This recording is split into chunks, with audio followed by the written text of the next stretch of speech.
Welcome to the Power of Her podcast. I'm Dawn Sinkula, and I'm so glad that you're here. So grab your coffee or your wine, get cozy, and let's dive in.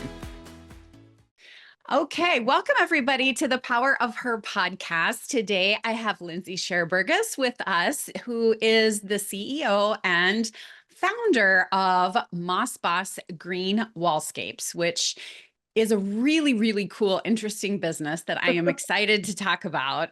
You probably have seen and or know of this business because it is quite popular. But before we get into all of it, Lindsay, tell us a little bit about yourself, kind of your background. How did you get into this world? And then we'll dig into some amazing entrepreneurial questions.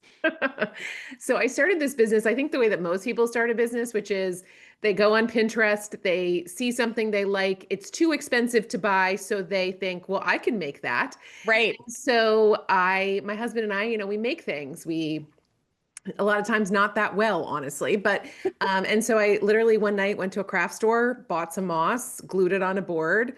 All of it fell off because I used the wrong adhesive, but it sparked something in me that as we started to show friends, they were like, oh, this is really beautiful. I've never seen this before, because we were starting to do this in 2017, 2018, when it was really, very nascent here in America.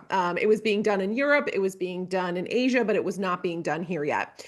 And so we just thought we just liked it for ourselves, and we made one for ourselves, and we put it in our house, and we showed some friends. And my husband, who's also in the building world, was like, Lindsay, I'm starting to see these specified more and more on architectural plans. And it doesn't seem like there's very many companies doing this at the time. So I was like, I don't think this is really a business. Like, it just seems so niche. It seems so weird. Well, I can tell you, we've done over 1,000 moss walls all over the country and in Canada and in the Caribbean. So I will tell you, it is a business. But what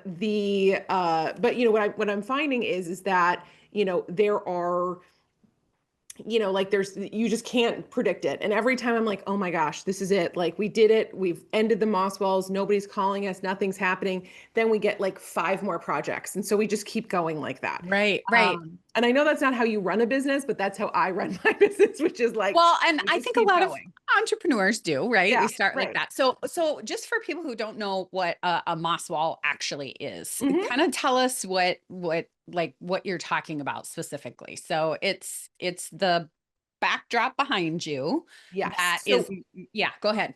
So what it is it's the reason people like these is because they're preserved moss. So preserved means that it's gone through a process of preservation. So it is in suspended animation. So it looks alive, but it is not alive. So if you don't have a green thumb, you don't have to water these. They don't require any special lighting. There is no ongoing maintenance other than probably having to dust the piece 1 to 2 times per year. After 3 to 5 years, there may need to be some touch up in the ferns or some like dye spray, unless it's getting really blasted with light, because somebody put it in an area that we told them not to put it in. Then there may need to be some additional maintenance beyond that. But basically, they're like meant to be put up and then not touched. And so it's a great option we do a lot of commercial spaces, a lot of hospitality. You can do lots of signage and other things like that. We just finished a backlit sign, which was super cool.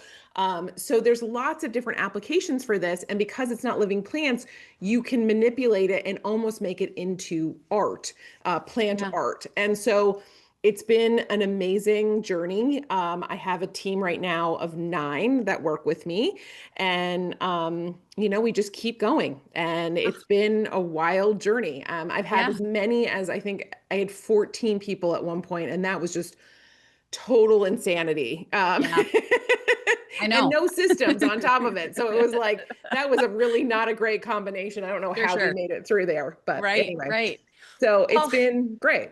It's a really cool niche. I mean, it is sort of an unusual one, right? And one that I guess a lot of people don't think about, but you see them everywhere now. They are becoming more popular.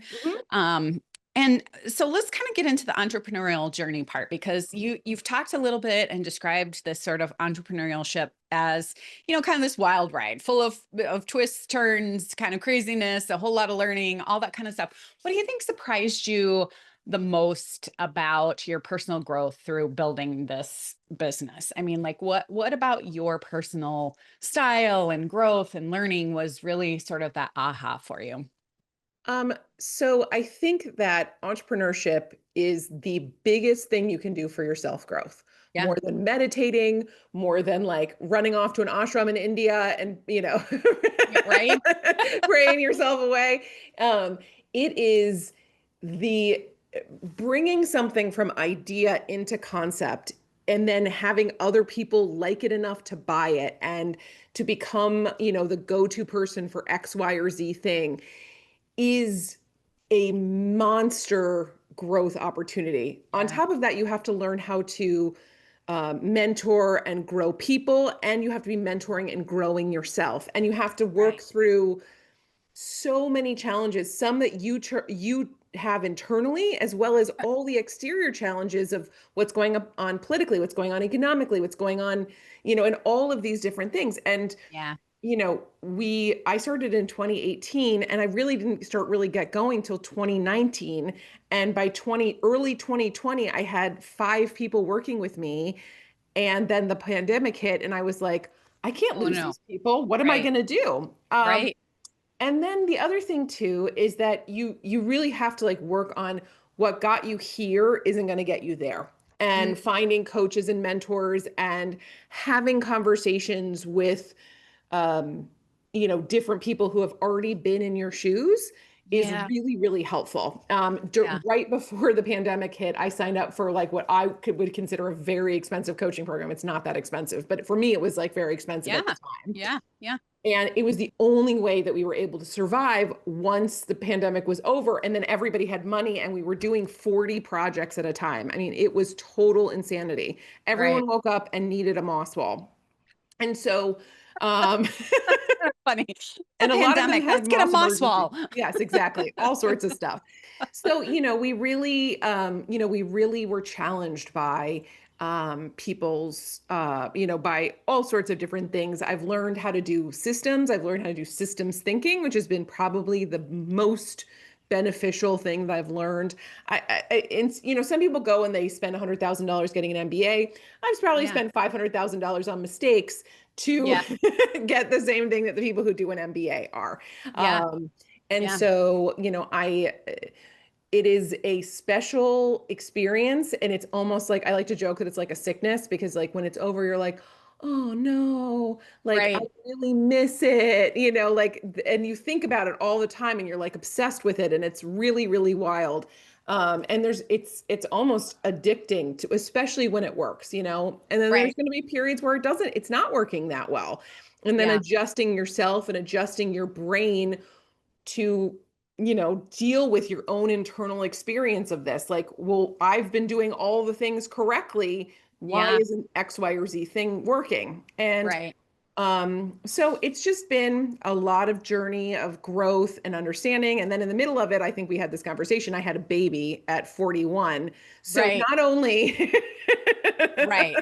Not did I only have to that, put but all then, this oh, in hey, place, but right. then I also had a child on top of that. And then that did take my energy and my attention away. So it put to the test some of these systems and processes that I had put to place. Yeah. Some things worked really well. Some things we needed to tweak. And so that's also part of the learning process. You Yeah. really have to have a very resilient and very strong growth mindset because it is endless growth in Right. my experience. Right. Well, and a lot of founders struggle with, letting go of that day-to-day stuff, right? And being able to give that stuff to their teams or, recognizing that they're the bottleneck in their business a lot of times. What would you say are some systems or mindset shifts that helped you sort of begin to take that step back from the day to day and let go and start leading more from that strategic place versus everyday operational stuff? Was it the baby? Was it the systems? Was it kind of a combination of everything or more of It a was a have to? combination of everything. And Yeah. what's funny is that you're talking about this, and I just let my assistant go. And so now I'm in the weeds again, dealing Right. with the processes, understanding, okay, we had all these processes, all this stuff documented. A lot of it is like extensive documentation, but then I was ignoring some of the things that were actually Right. impinging on my team doing it well. So Mm. what's been very interesting is, and Ryan Dice, who runs this company called Scalable, he Hmm. talked about you're at 30,000 feet and you're at 3 inches. And that Yeah. really changed my brain because I've been Yeah. at 3 inches now for about 2 weeks, 2 to 3 weeks. And I can tell you that the stuff that I've been able to do because I've been so close to like the day to day of like how we're doing things and what the process is, I fixed a lot of those things that were probably bogging down my team and also Yeah. were stupid and they were left over old things that we did 4 or 5 years ago that maybe worked 4 or 5 years ago, but there's better ways of doing things now. Yeah. There's Yeah. new technologies, there's new tools, et cetera, et cetera.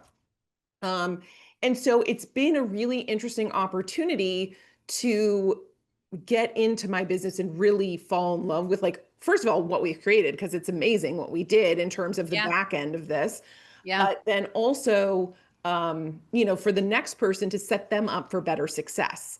And Yeah. so, because if your processes are broken, it doesn't matter how great the people are because it's just they run Totally. into thing after problem after problem after problem. The processes can hurt you more than help you if you don't really like keep examining them on a Yeah. regular basis. And I'm a great delegator. I'm not going to lie to you. Like if I could delegate Sure. every aspect of my life, I probably would. Me too. Uh, Same thing. I just Love found to out about delegate. delegating laundry, and that's the Right. next thing that's going. Right. Um, I love it. I love but it. I will say, it's been a really interesting thing, and I'm really excited because the next person that comes in is going to, first of all, be Yeah. trained by me. Before I had them trained by the person who was in in their position and they were Yeah. leaving for X, Y, or Z reason. This time I'm going to train them so I Sure. get what I want.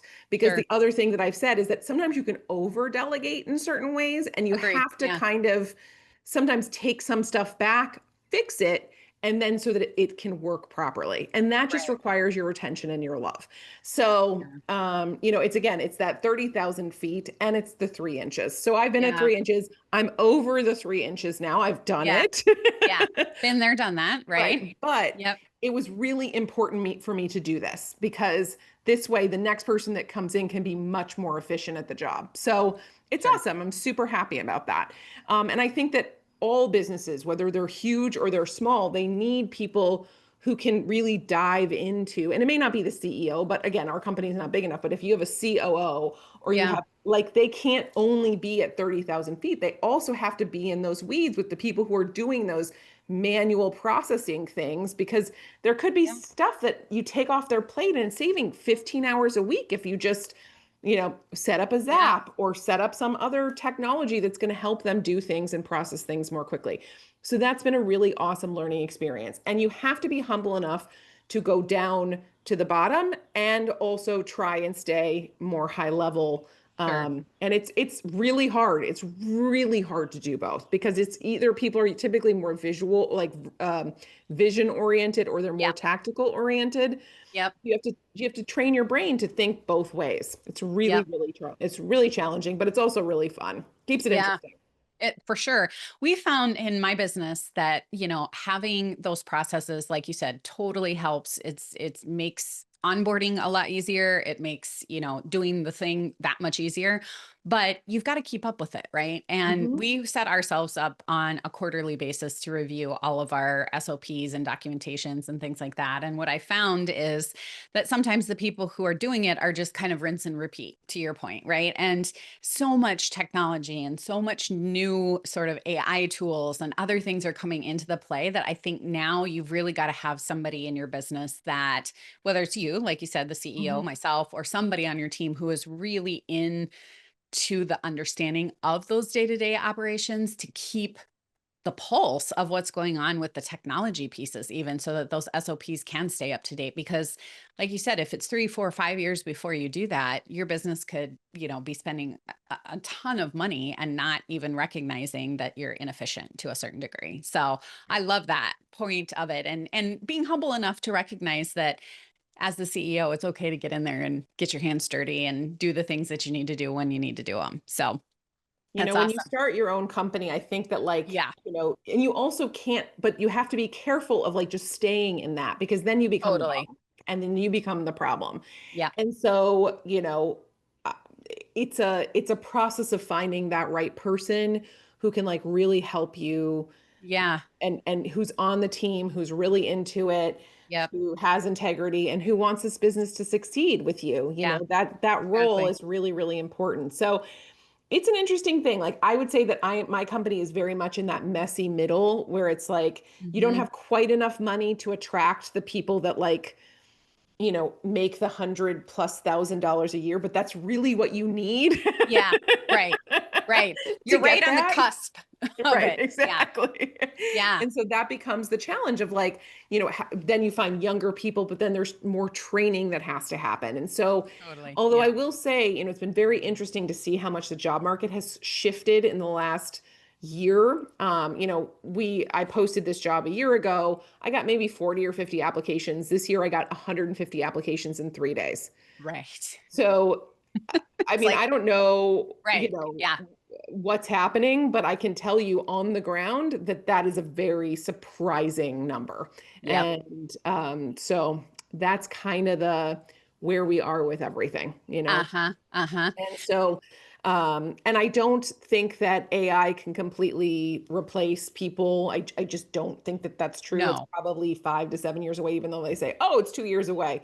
Yeah. It's I not. agree. Um, And there's always going to be a human element regardless right, anyway. Somebody's right, got to train the AI people or right, train the AI itself or right. train, you know what I mean? There's going to always Mhm. be a human element that's going to go to this as well. So I hear you on that one. And I do think the job market is kind of odd right now. There's a lot of people wanting to get into the work from home space or the online space, even Mhm. more so now than there was right after COVID, in my experience. Like people are recognizing that this is a thing and people are making a lot of money. And although I think everybody kind of knew this to begin with, it somehow in the last year really kind of exploded, in my opinion, where people Mhm. really want to work from home and or an online business or want to be an entrepreneur where they maybe haven't wanted to be before. So it's Well, and really the same thing interesting. happened in 2008, 2009. I mean, like Right. all of these companies Totally. started because they had to, because people Yeah. literally were forced out of jobs because the Right. economy was so bad that, it was like, okay, well, I need to make money and I need to try something new Yeah. and that kind of thing. And some of those people are going to be wildly successful and we're going to get some new great brands out of this period of time. And then there's going to be another group that's going to go into major financial problems because they Right. don't have enough money to live. Yeah, And exactly. so, I think that the glorification of entrepreneurship, it's not talked about enough, the other Yeah. side of it. And the sort of, not, I wouldn't say dark, but the challenging part of it. At the end, the buck stops with you. You have to make all the hard decisions. Yep. Um, One of the things, whether you like him or not, Elon Musk said, which I think really resonates, is if a problem gets to me, it's so bad or so big that no one else on my team has had to solve it. And Yeah. so for me, I think about that all the time. Like my team has like, they've been empowered to do X, Y, or Z thing, but now they're like, I don't know what to do. Yep. Then it becomes my problem. Yep. And so that's really not that fun of a place to be on a regular basis, to be No. honestly. And then No. you're also the one that's responsible for the money and making sure that the money is coming in. I was And just going to say, and you're responsible for paying all those people to make the decisions for you or not make the decisions. Right.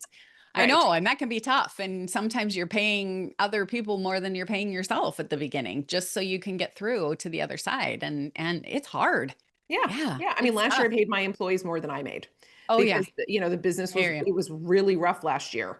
And then so, I get it. yeah, I so get it. that's the thing, is it like you have to be okay with that. And then there's other years where you're like super flush and that's great. Yep. And so it's just, you have to be able to be mentally and emotionally okay with some Yeah. years we're going to crush, some years are going to be really hard. You don't always grow. Yeah. You might have to get rid of certain people that like were with you for a certain period of time, but now they've Yeah. kind of maxed out whatever they can do. That's really, really hard. Really hard, You right? have people who think that you're going to die without them on your team, and you're like, we're totally fine. We're actually better off now that you're not Yep. here. Yep. And so there's all of these things, and it's just interesting to watch. When I joke that every single thing that you've read about in the newspaper, I have experienced personally in my business. The Great Resignation, Yep. um, you know, all that quiet quitting stuff that was happening. I mean, we Mhm. had it was textbook, every single thing. I didn't avoid any of it. Yeah. I know, me too, actually. And I don't think people talk about it enough when they think of it from a corporate experience and they think about it from a bigger company experience, but there's us little guys out there that are just, pushing that boulder up the hill trying to make it every single day, and then we're dealing with all of this shit that's coming at us Hmm. that is different than just everyday business stuff, right? I Right. mean, just things that are, I don't know. There's something about entrepreneurship that I think you're either born with it or you're not, right? And it feels very glamorous. And I came from a corporate role and worked in corporate for 17 years. I never really thought of myself as an entrepreneur until I kind of took the jump and I don't know, just sort of decided I'm a better bet on myself than somebody else, and why am I working this hard for a company when I could work this hard for myself? Well, that's always an easier said than done sort of mindset, in my opinion, because you're working for all the things we just said, and you're working to pay for your lifestyle, but you're also working to pay for other people's lifestyle. And oh, by the way, you want to make the world a better place with the business that you've actually created and all the things and the tangible thing that you've created, you're trying to make better, not just all the other stuff, right? Right.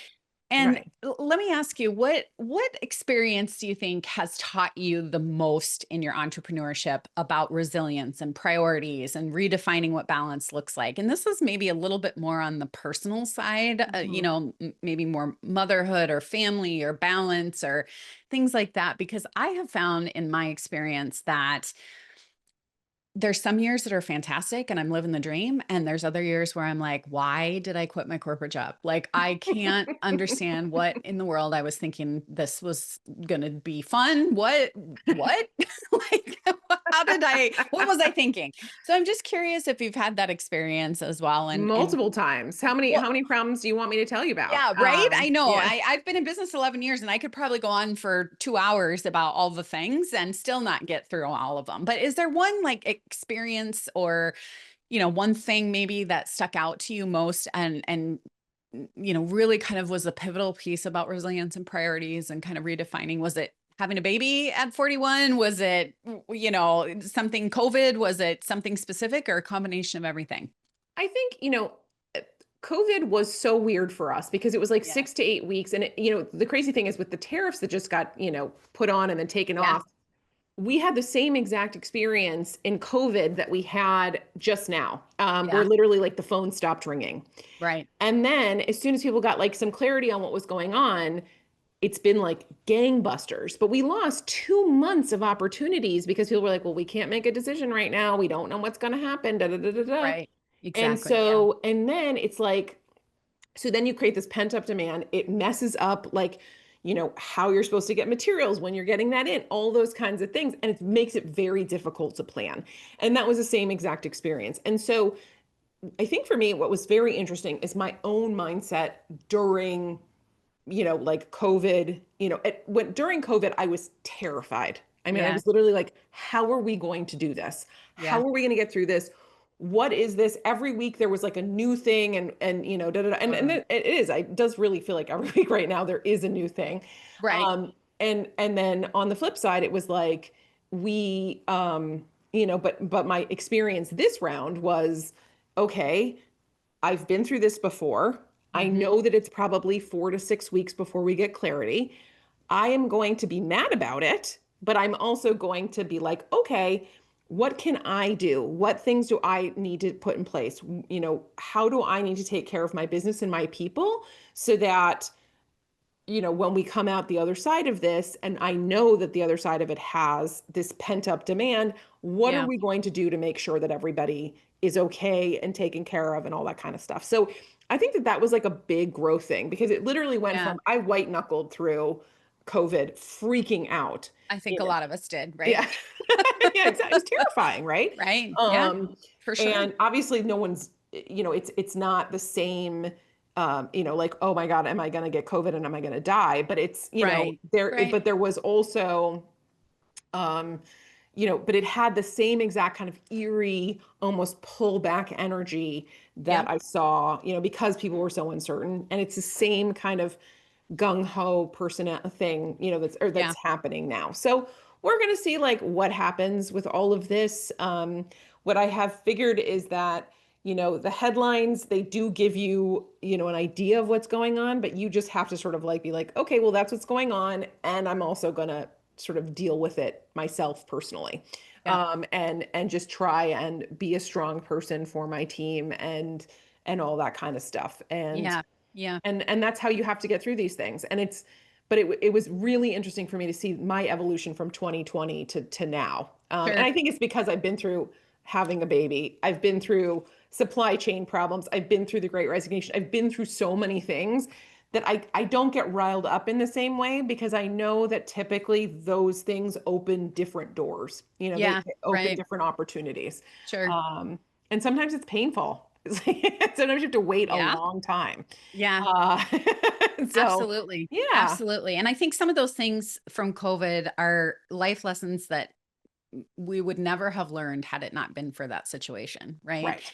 And I try to look at it with a positive lens too of saying, I mean, our business exploded during COVID because everybody wanted to get online, right? So all Hmm. of the retail businesses that could not be open all of a sudden recognized, hey, there's this thing called digital marketing. It's online. And oh, I better find somebody that can help me real quick because I Yeah, can't sell anything. And so, for us, it was like just this huge trajectory of growth. And growing that fast isn't always great, it's very because stressful. it's very stressful. And to your point earlier about having the systems and the play, well, sure, that all works when you're just kind of running on, normal pace. But when things kind of go, oh man, we're growing at 6 times the rate we were the year before, a little hard to keep up with that and teams and all that kind of stuff. So I agree with you. I think that has taught me and many other business owners like yourself how to be resilient, how to plan for the unknown, how to let the unknown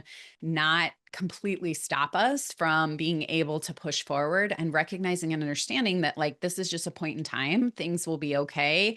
What do we do when it's crazy? What do we do when it's lull or things aren't happening the way that we want? And I think, for so many of us business owners that were able to make it through COVID, we've come out the other side stronger, healthier, more powerful in our own space. And I think that's really what this whole power of her thing kind of came out of, right? For me was like this, like experiences of all of these women that I've talked to and their abilities to like push through all of this craziness, COVID or otherwise. I mean, there's stories of crazy things people have dealt with and come out the other side, but it's just so amazing to me how resilient all of us business owners, let's say women business owners in particular, have been able to manage and thrive in such a crazy, crazy economy. It's just nuts to me. So as we wrap up, I want to ask you one final question that I kind of ask everybody around advice, right? So let's just say you're talking to, the world of the internet, and you've got people out there that are thinking about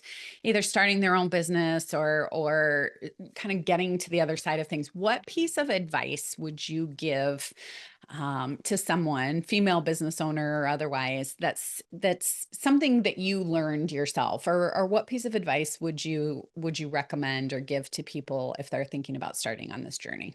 So there's a book called Anything You Want, and it's by Mhm. Derek Sivers. And this book is great because it basically says you can do whatever you want. and Yeah. so now I say that, and the book and what it's about is like your business can be anything you want it to be. Like I could have pivoted this business into 27 different things. We could have done outside walls. We could have done living walls. We could have done this. We could have done like there's 27,000 things that we could have done. Yeah. So what I would say to people is you need to have conversations with your customers like Why do you want to work with me? What is it that you want from me? Like, what can I provide to you? And then make it what you want to make it, and make that service and that deliverable anything you want it to be, right? And so Yeah. we have niched down super hard into the Mosswell thing because we wanted to be the best in the country for this specific application. And I would say that we're probably one of the top 5 in the United States for this weird niche business. And there are people who do really bad moss walls all over the country right now. And, then we get phone calls going, can you fix this? kind of thing. Right. So we've decided that like we're going to be like the best in the country at this niche thing. Yeah. The right clients find us and all that kind of stuff. So I would say that you have to make it whatever you want it to be. If your dream is to scale something to $100 million, it's going to be one kind of business. If your dream is to have more of like, a lifestyle hobby business, it can be that too. It's anything you want it to be. Yeah. There are different parameters that you're going to have to go with for both of those things, but business is anything you want it to be, Yeah. with or basically anything that people will pay for. That's the Right. other thing too. You got to pay for it. There's got to be a want. Right, Yeah. exactly. And trust me, I have done other businesses where there wasn't a want. So, Yeah. and then you're never going to know everything. So just start. You know Yeah. what I mean? And it doesn't all have to be huge. That's the other thing that drives me insane is that like everyone wants to get to like the $1 million in sales, the 5 million in sales, the 10 million in sales, the 20 million, whatever it is. And they hear all these Yeah. influencers saying this thing and that thing. Start with 1 sale, start with 2 sales, start with 5 sales. Like just sell Yeah. something, get in that energy of like, I made something, I put it in the world, and the world wants what I make. And I Yeah. learned how to sell it, and I learned how to market, and I learned how to listen to what people want. Right. And then slowly your business will evolve based on like what people ask for. And so that's basically my biggest recommendation, because what you might think the business is and what the business actually is could be 2 separate things that are almost adjacent. The Yeah. most obvious example is the Stanley Cups. Stanley Cups have been around forever. They made them pink and they blew And they blew up, and they right? blew up. Who knew a So thermos could be so cool? right, exactly. And so go to those Utah moms that are just getting Right? them out there, making Right? the trends. And so that's the whole thing is it's like, there could be these small tweaks that like, blow up your business. And then you deal with Totally. all the challenges with that. I mean, now they have lead in all of them. So, it's Right. like, there's pros and cons to all of this stuff. Agreed. Agreed. Well, this has been Yeah. an amazing conversation. Thank you so much, Yeah. Lindsay. I appreciate your perspective and your insight. If people want to learn more about you or the Moss Walls and all of the cool stuff that you do, where can people find you? Tell us all your socials, website, all that kind of stuff. So our website is greenwallscapes.com. And we can be found at Green Wallscapes on pretty much all the social media network or all the social medias that are out there. So Got you it. can find us there. Perfect. Yeah. We will drop that all in the show notes so that you can go check out their amazing, amazing work. And if you are in the market for a really cool piece of art or a moss wall or anything related to that, go check them out because there's some really cool stuff on social that they've done that is kind of unusual, things that you wouldn't really think of. And go check them out. It's great. But this has been fantastic. Thank you so much for So having much. me. Yeah, it's been awesome. Again, go check them out and we will see you on the next episode of The Power of Her. Thank you so much. Thank you.